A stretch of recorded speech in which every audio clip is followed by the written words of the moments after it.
Winds of hope are blowing through the skies of Europe, carrying the promise of an end to the war.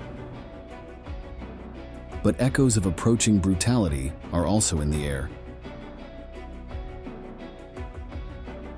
Following the Allied victory in Normandy, German forces were retreating across France and the Netherlands, losing ground, men and morale at an alarming rate.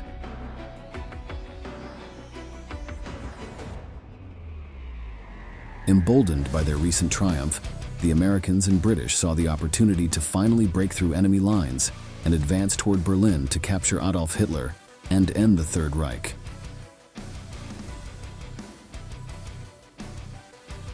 However, there was still a chapter to be written in the bloody pages of the war.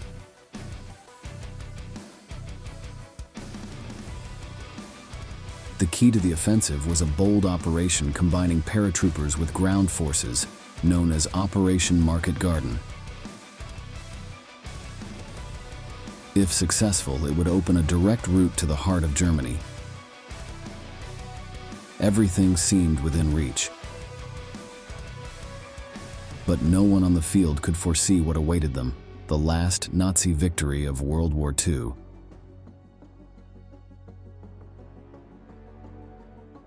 Join us in this new military history video, where we will learn about the incredible mission in which 2,000 aircraft and almost 100,000 Allied soldiers participated. A massive gamble that ended with the worst massacre of those troops. In the late summer of 1944, victory over Hitler's Germany was inevitable. In the east, a Soviet invasion of unimaginable scale had shredded whole groups of armies and brought Soviet troops almost to the borders of Germany itself. In the west, following the ferocious battle for Normandy that began with D-Day, Paris had been liberated and German units had been scrambling to retreat. It seemed that Hitler's Wehrmacht might be on the verge of total collapse. It seemed like an easy victory. It could not have been otherwise. The Allies had just reconquered France and Belgium in a much simpler way than had been anticipated. The pace of their advance surprised the enemy and was even faster than that of the Nazi forces at the beginning of the war. While Europe was slowly being retaken, the German forces and their possibilities were increasingly reduced. Their positions were weak, and they could only focus on the defensive aspect. Not giving up more ground was more valuable than another dozen conquests. For this reason, the main objective of Hitler's men for September 1944 was to strengthen the West Wall.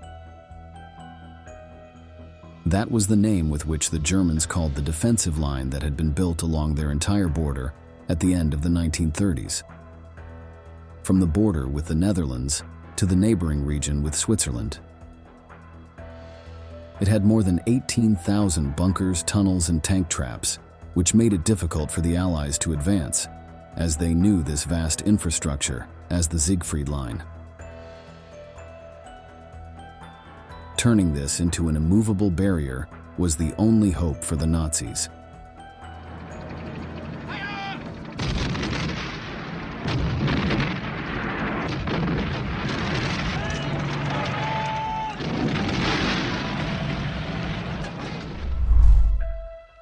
The Allies' next step on the Western Front was to open holes in the Nazi troops' defensive line in order to enter the Ruhr River. This was the productive heart of the Third Reich, and if they were successful in attacking it, they would deal Hitler the final blow. That basin was equipped with 6 important constructions that were responsible for collecting and supplying water to the thermoelectric and hydroelectric plants, and above all, to the steel refineries associated with war production. In this way, if the Americans and British managed to knock them down, they would be able to reduce German weapons production. The Dutch territories had not yet been reconquered, and that was where the Allies aimed. They focused especially on the bridges in the northern area, which allowed them to cross the Rhine and the other rivers to reach their main objective in the Ruhr. In addition, these advances would be key to entering enemy territory. However, despite all the benefits that the mission could bring if successful, within the command, the positions of the main generals were divided.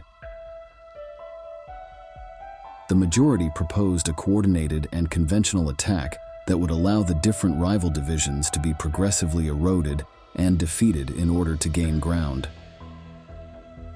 However, the British Bernard Montgomery, always cautious and fond of ensuring a proportion of forces greater than that of his adversary, proposed something very different from his usual style. A lightning attack that would surprise the Nazis and allow them to take possession of the bridges.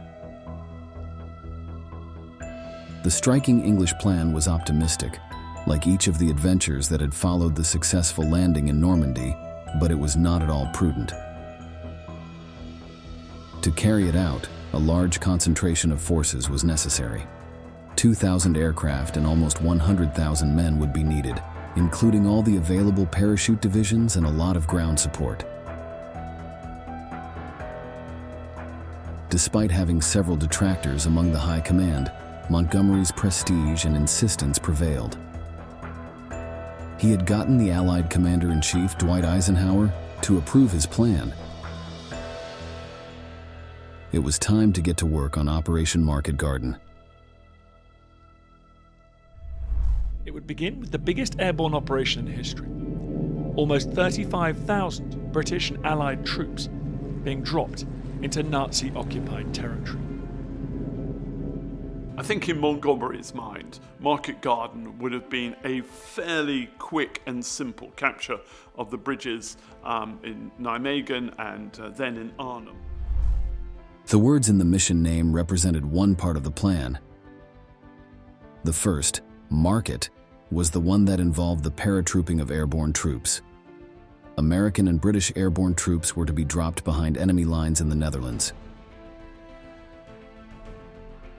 Their main objective was to capture several strategic bridges over the Meuse, Waal, and Rhine rivers, especially in the cities of Eindhoven, Nijmegen, and Arnhem. Once they had accomplished this, it would allow the Allied ground forces to advance. That's where the second part, Garden, came into play, which consisted of a ground offensive. Soldiers were to move quickly from the south and link up with the airborne fighters who maintained control of the crossings. Then the final goal was to find an unopposed route to the German industrial zone in the Ruhr.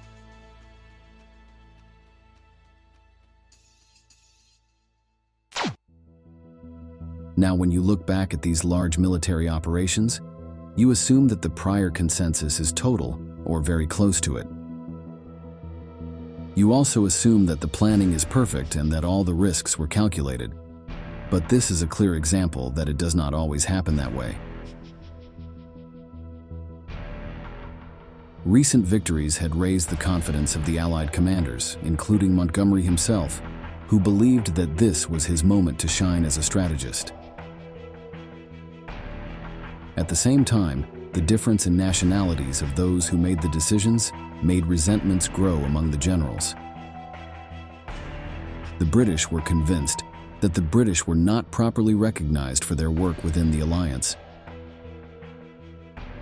Although each country was fulfilling its part in the best way possible, the United States, by providing a greater number of men and weapons, had a considerable role within the nations of the alliance.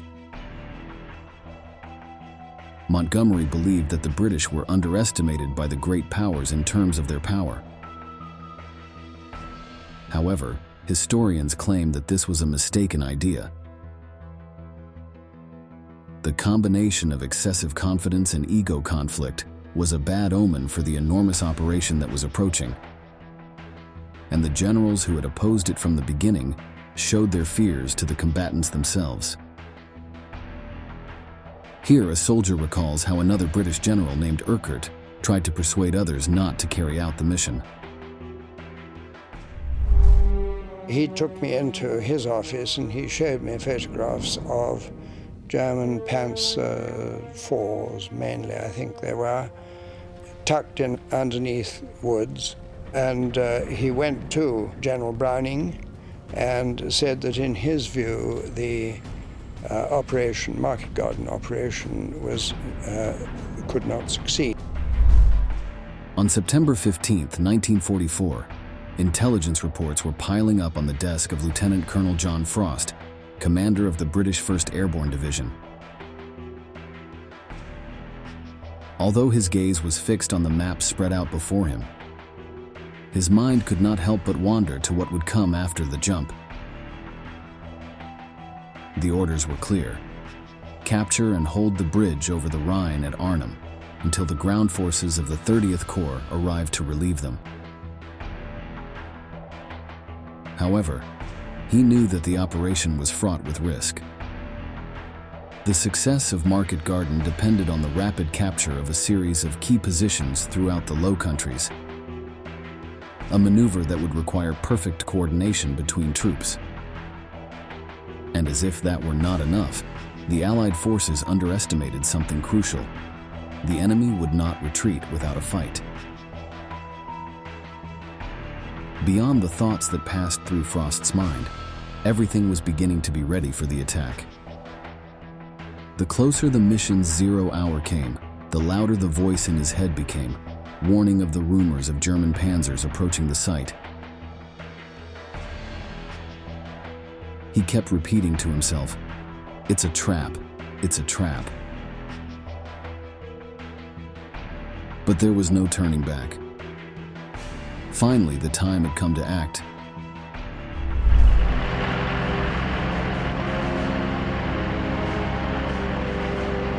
On Sunday, the 17th of September, the Air Armada took off.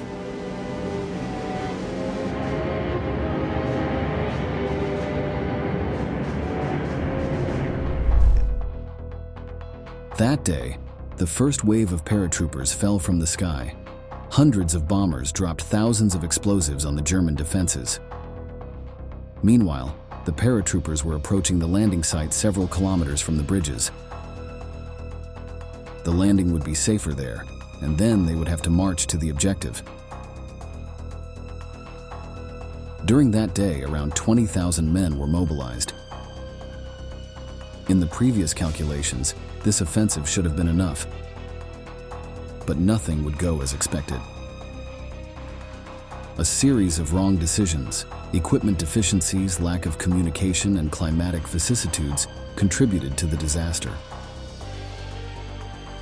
The first contingent of paratroopers had to be divided into several batches because there were not enough planes available, and the fog delayed the takeoff of others. As if that were not enough, the messages from the Dutch resistance that claimed that the Nazi army remained strong in the region and was waiting for the attack had been dismissed. The situation was becoming increasingly complicated. On the ground, German troops alerted by the roar of the planes began to react. The first bullets whizzed through the air before the paratroopers could touch the ground. Meanwhile, the panzer divisions stationed near Arnhem were quickly mobilized.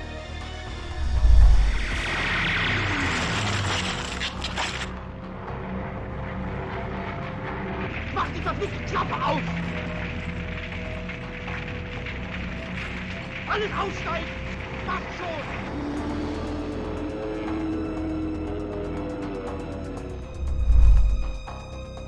The Allies received a brutal welcome.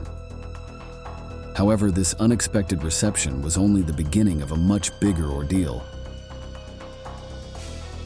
The roads in the Netherlands were narrow, elevated, and surrounded by flooded fields. This meant that if something blocked the road, they would be trapped like rats. During the planning, special emphasis had been placed on the fact that success depended on coordination and speed, since the element of surprise would allow them to advance without enemy opposition. However, with the Nazis aware of their presence, everything could easily collapse.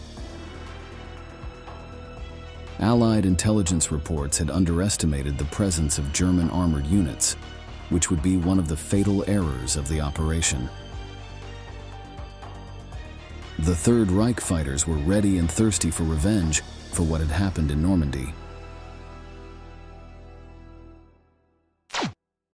The 9th and 10th SS Panzer divisions, and you know, they've been really badly hammered. These divisions have been in Normandy, and they've been absolutely hammered. They're being slightly sort of reconstituted. This is the moment where the Germans are sort of regaining their balance. The planners absolutely know this, but they just thought, so what? You know, we can deal with it. There was not a failure of intelligence gathering, there was a failure of intelligence processing.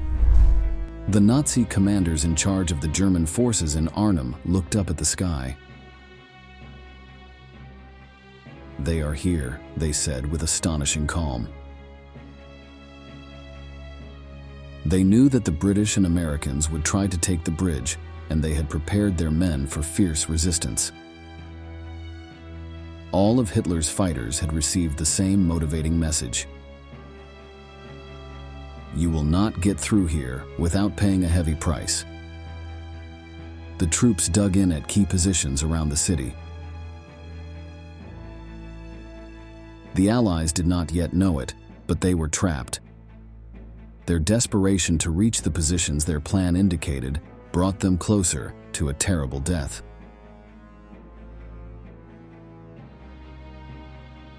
The Germans had the advantage and were just waiting for the moment to blow everything up. The Germans let 8 tanks pass their position before opening fire. Then they made their move.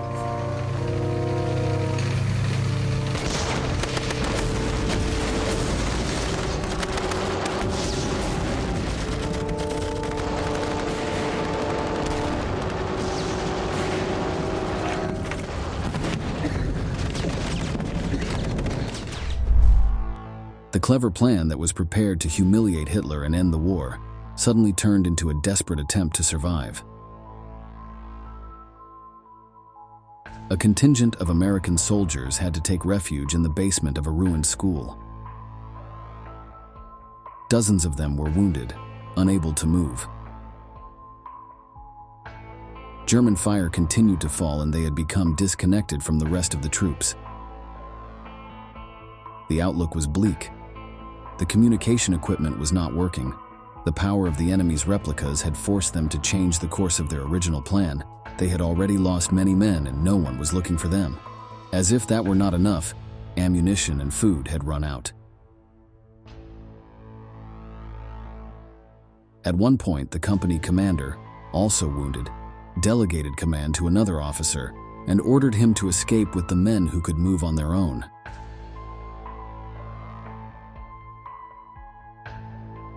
The rest, with him at the head, surrendered to the enemy in the hope that the seriously wounded would have some chance of surviving and not dying of starvation, becoming prisoners. Despite the severe blow, the Allied troops struggled to continue on their way. We'd lost other tanks. We'd lost infantry. Nobody liked stopping. We knew, and we were very aware of the need to press on. We'd been given the rough timetable, even down to me, knew how important, vitally important it was to get up to the airborne. The battle quickly turned into a massacre. The Allied Parachute Division was the scene of the most brutality during the operation. After the first landing, the Germans learned where the troops had landed. Although they were not sure that another wave of troops would arrive from the air, alerted by the thunderous sound of the aircraft, they quickly positioned themselves to wait for them. The British and American soldiers were surprised by the Nazi machine gun and rifle fire that showed no mercy. Thousands of men were mowed down before they touched the ground. Allied air forces simply didn't have enough aircraft to transport the whole of the British 1st Airborne Division in one go. The plan was to drop them over 3 days, which meant that on the first day they achieved surprise, but after that the Germans knew where the landing zone was. They'd be able to counterattack it, they'd be able to contest it. This meant that subsequent waves of airborne troops were landing onto a battlefield. They were being shot at as they came down their parachutes. They'd been dropped into an inferno. After 4 days of relentless fighting, the situation at Arnhem was desperate for the Allies.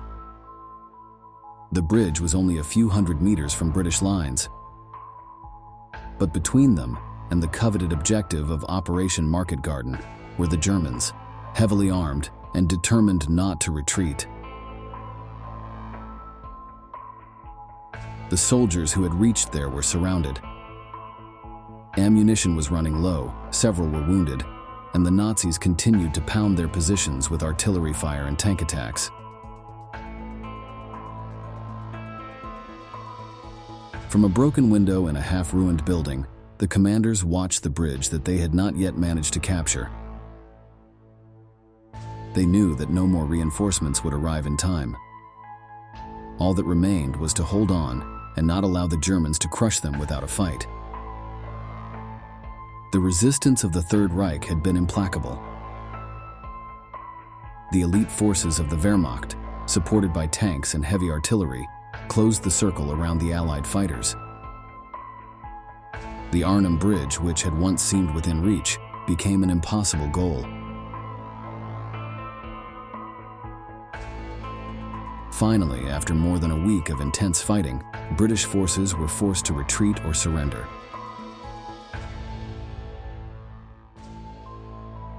Operation Market Garden had failed. Although some of the American and British airborne forces had managed to capture their initial objectives, the inability of the 30th Corps to advance quickly sealed the fate of the mission. For General Montgomery, the failure was a devastating blow.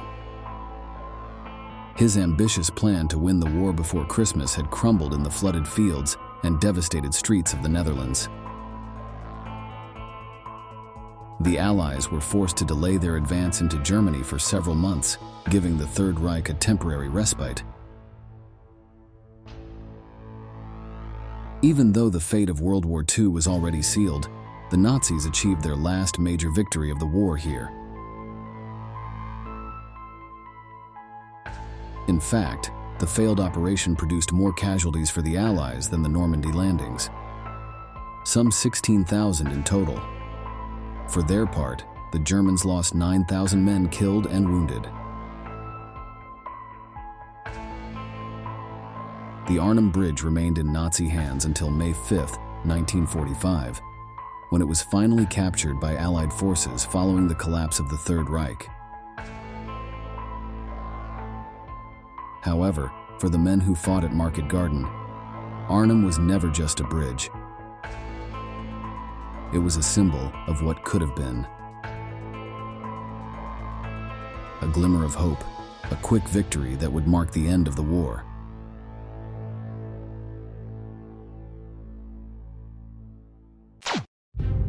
For the Allies, it was a painful lesson in the dangers of overconfidence. For the Germans, it was their last great victory in a conflict that, just a few months later, would consume them completely. Now, after having learned about this exciting battle at the end of World War II, the time has come to say goodbye. Thank you very much for joining us. We look forward to meeting you again in the next military history video.